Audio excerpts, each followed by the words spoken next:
হযরত মুহাম্মদ সাল্লাল্লাহু আলাইহি সাল্লামের জীবনের শেষ মুহূর্ত। মুহাম্মদ সাল্লাল্লাহু আলাইহি সাল্লামের জীবনের শেষ মুহূর্ত চলছে।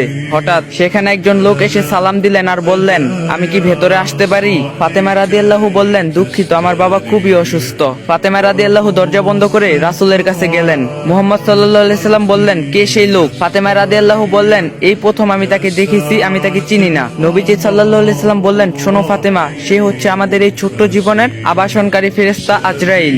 এটা শুনে ফাতেমার অবস্থা বুবার মতো হয়ে গিয়েছে। রাসূল সাল্লাল্লাহু আলাইহি সাল্লাম বললেন, হে জিবরাইল, আমার উম্মতের কি হবে? আমার উম্মতের নাজাতের কি হবে? জিবরাইল আলাইহিস সালাম বললেন, হে রাসূল, আপনি চিন্তা করবেন না, আল্লাহ ওয়াদা করছেন আপনার উম্মতের নাজাতের জন্য।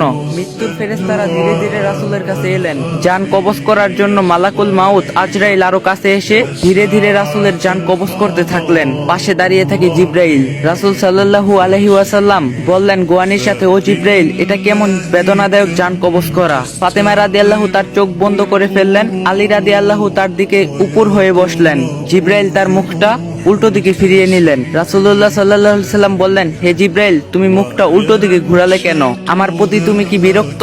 জিবরাইল আলাইহিস সালাম বললেন, হে রাসূল, সাকারাতুল মউতের অবস্থায় আমি আপনাকে কিভাবে দেখে সহ্য করতে পারি? ভয়াবহ ব্যথায় রাসূল সাল্লাল্লাহু আলাইহি সাল্লামের ছোট্ট একটা গোয়ানি দিলেন।